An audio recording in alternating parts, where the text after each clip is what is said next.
Halo teman-teman dimanapun kalian berada sekarang, setelah melihat modul 1, 2, dan 3 tentang identifikasi kebutuhan informasi, lokasi dan strategi penelusuran informasi, dan evaluasi informasi. Eits, kalau teman-teman belum menonton, jangan lupa nonton ya, linknya ada di description box. Kali ini bertemu dengan modul 4 dengan judul Etika Penggunaan Informasi. Kira-kira apa aja ya isi dari etika penggunaan informasi? Penggunaan informasi ternyata ada etikanya ya.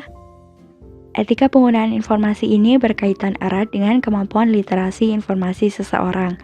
Menurut IFLA, International Federation of Library Association and Institution, bahwa kapasitas literasi informasi seseorang salah satunya adalah menggunakan informasi secara efektif dan beretika. Nah, salah satu tindakan tidak beretika dalam menggunakan informasi yaitu tindakan plagiarisme.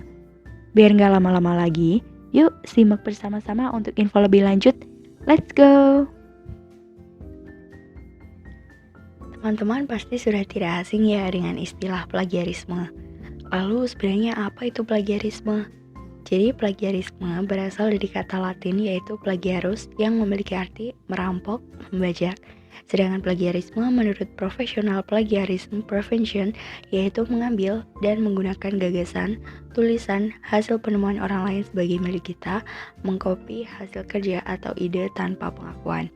Jadi, plagiarisme itu secara umum artinya tindakan penjiplakan baik seluruh atau sebagian suatu karya atau pemikiran tanpa mencantumkan sumber asli dan diakui sebagai karya milik sendiri. Loh, kok milik orang lain diakui milik sendiri? Nah, maka dari itu plagiarisme itu dilarang. Bahkan ada dasar hukum yang mengatur tentang plagiarisme. Kemudian, teman-teman juga pasti tidak asing dengan istilah copy paste. Tindakan tersebut termasuk plagiarisme atau bukan ya? Oke, next dulu dan temukan jawabannya pada penjelasan nanti ya. Seperti yang sudah sempat disinggung tadi, bahwa plagiarisme memiliki dasar hukum.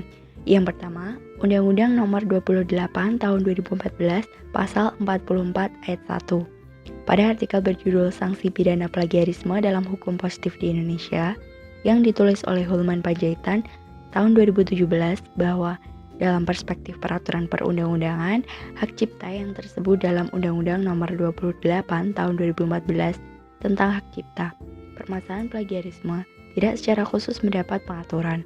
Namun demikian, undang-undang ini cukup mengatur pembatasan tentang tindakan plagiarisme sebagaimana diatur dalam pasal 44 ayat 1 huruf A yang merumuskan secara negatif dengan menentukan penggunaan, pengambilan, penggandaan, dan garis miring atau pengubahan suatu ciptaan dan garis miring atau produk hak terkait secara seluruh atau sebagian yang substansial tidak dianggap sebagai pelanggaran hak cipta jika sumbernya disebutkan atau dicantumkan secara lengkap untuk keperluan pendidikan, penelitian, penulisan karya ilmiah, penyusunan laporan, penulisan kritik, atau tinjauan suatu masalah dengan tidak merugikan kepentingan yang wajar dari pencipta atau pemegang hak cipta. Yang kedua, dalam pasal 1 ayat 1 Peraturan Menteri Pendidikan Nasional Republik Indonesia Nomor 17 Tahun 2010 tentang pencegahan dan penanggulangan plagiat di perguruan tinggi, bahwa plagiat adalah perbuatan secara sengaja atau tidak sengaja dalam atau mencoba memperoleh kredit atau nilai untuk suatu karya ilmiah dengan mengutip sebagian atau seluruh karya dan garis miring atau karya ilmiah pihak lain yang diakui sebagai karya ilmiahnya tanpa menyatakan sumber secara tepat dan memadai. Nah, selanjutnya nih, sebagai mahasiswa Universitas Diponegoro juga diatur dalam pasal 61 ayat 3 huruf A Peraturan Rektor Universitas Diponegoro nomor 4 tahun 2020 dengan penegasan definisi plagiat yang sama seperti yang termaktub dalam Permendiknas nomor 17 tahun 2010 serta tindakan plagiat merupakan pelanggaran akademik berat. Selain teman-teman yang jadi tahu dasar hukum plagiarisme, teman-teman juga pasti akan atau bahkan sudah mengetahui bahwa menghargai karya orang lain itu penting. Bagaimana saja ya caranya? Simak pada penjelasan nanti ya. Masuk ke pembahasan berikutnya nih, mengenai bentuk plagiarisme. Barangkali dari teman-teman hanya mengetahui bahwa plagiarisme asal comot kalimat tanpa sumber, tapi ternyata ada beragam bentuknya. Menurut Sulistyo tahun 2011, bentuk plagiarisme dibagi menjadi 4. Yang pertama, plagiarisme kata demi kata, word for word plagiarism, adalah ketika autor memakai kalimat autor lain sama persis tanpa mencantumkan sumbernya.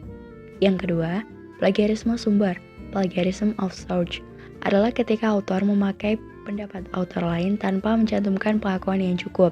Pengakuan yang cukup di sini artinya tidak mencantumkan secara lengkap referensi yang dijadikan rujukan. Yang ketiga, plagiarisme kepengarangan, plagiarism of authorship, adalah ketika autor mengakui sebagai autor dari karya autor lain. Misalnya, suatu karya milik A diakui oleh B tanpa izin terlebih dahulu. Yang keempat, self-plagiarism, ketika autor mempublikasikan satu karya ilmiah pada lebih dari satu redaksi publikasi. Pun saat pengambilan karya ilmiah sendiri yang sudah dipublikasikan, maka karya selanjutnya yang ditulis harus terdapat sebuah perubahan dan mencantumkan sumbernya. Nah, untuk copy-paste, tadi kira-kira masuk yang mana ya? Copy-paste dapat masuk ke dalam bentuk plagiarisme kata demi kata apabila sumber dari autor asli tidak ditulis. Bagaimana dengan kalian? Apakah sudah menulis sumber yang dijadikan referensi dari setiap karya ilmiah seorang penulis? Plagiarisme memiliki dasar hukum yang jelas hingga sanksi dari tindakan plagiarisme juga telah diatur dalam undang-undang.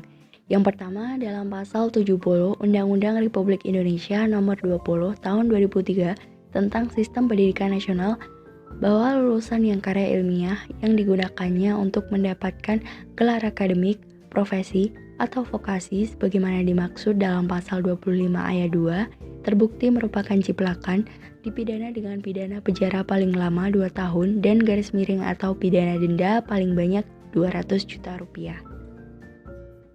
Selanjutnya dalam pasal 12 ayat 1 huruf A hingga G pada Peraturan Menteri Pendidikan Nasional Republik Indonesia Nomor 17 Tahun 2010 tentang pencegahan dan penanggulangan plagiat di perguruan tinggi, yaitu sanksi bagi mahasiswa yang terbukti melakukan plagiat sebagaimana dimaksudkan dalam pasal 10 ayat 4 secara berurutan dari yang paling ringan sampai dengan yang paling berat, terdiri dari A. Teguran, B. Peringatan tertulis, C. Penundaan pemberian sebagian hak mahasiswa, D.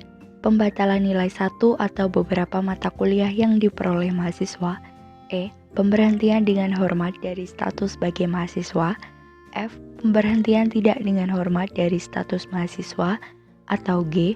Pembatalan ijazah apabila mahasiswa telah lulus dari suatu program. Kemudian, sanksi selanjutnya sebagai peraturan bagi mahasiswa Universitas Diponegoro, sanksi plagiarisme tercantum dalam pasal 63 ayat 1 huruf C dan ayat 2 huruf A dan B.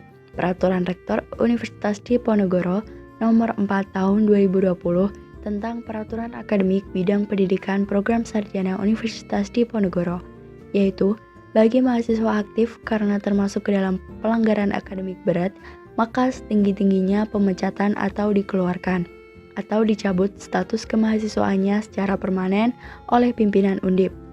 Selanjutnya, sanksi untuk alumni yang terbukti melakukan pelanggaran akademik berat selama menempuh studi di Undip. A. Pencabutan ijazah, transkrip, dan SKPI. B. Kehilangan haknya untuk melanjutkan studi di Undip. Dari beberapa sanksi yang sudah disampaikan, menunjukkan bahwasanya plagiarisme merupakan tindakan yang tidak beretika dan barang siapa yang melakukannya dalam lingkup akademis juga akan mendapat sanksi sesuai peraturan yang telah ditetapkan. Teman-teman pastinya nggak mau kan terkena sanksi?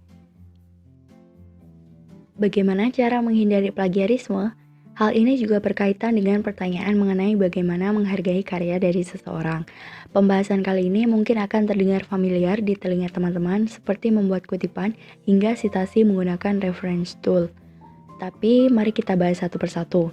Sebelum itu, jika teman-teman ingin cek plagiarisme juga bisa loh. Misalnya saja lewat Turnitin. Dari sana teman-teman bisa mengetahui berapa persen tingkat plagiat, sehingga dapat menjadi perbaikan apabila masih banyak terdeteksi plagiat. Cara menghindari plagiarisme yang pertama yaitu membuat kutipan. Kutipan dilakukan dengan cara menggunakan dua tanda kutip pada kalimat yang ingin diambil dari penulis tanpa mengubah susunan kata dan tentunya wajib mencantumkan sumber rujukan tersebut. Atau kutipan ini bisa disebut kutipan langsung. Cara yang lain yaitu dengan teknik parafrase.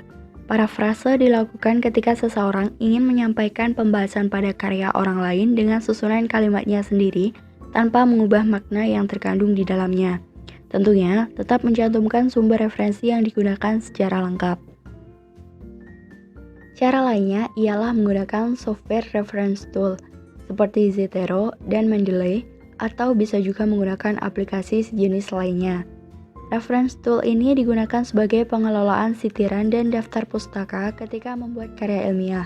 Karena penggunaannya yang mudah dalam pengelolaan daftar pustaka, maka reference tool ini direkomendasikan untuk digunakan. Nah, untuk langkah-langkah penggunaannya, teman-teman bisa simak video mengenai tutorial penggunaan Mendeley. Dari beberapa cara menghindari plagiarisme tadi, diharapkan dapat diterapkan dalam kehidupan teman-teman semua ya. Ada suatu quotes untuk teman-teman nih, dari William Inge, bahwa what is originality? Undicted plagiarism. So, wujudkan keoriginalan karya teman-teman dengan menghindari tindakan plagiarisme ya. Seputar plagiarisme, dasar hukum, bentuk, sanksi, dan cara menghindari plagiarisme sudah disampaikan. Besar harapan teman-teman semua dapat mengambil pelajaran mengenai etika penggunaan informasi ini dan menerapkannya ke dalam kehidupan teman-teman semua. Sekian modul 4 ini disampaikan, kurangnya biar kami perbaiki ke depan, lebihnya adalah untuk kebaikan bersama. Terima kasih semua. Apabila ada yang ingin disampaikan, bisa melewati kolom komentar dan jangan lupa menyimak video tutorial penggunaan Mendeley. Have a nice day everyone. Untuk berbagai info lainnya, kunjungi di Instagram @litrazone.info.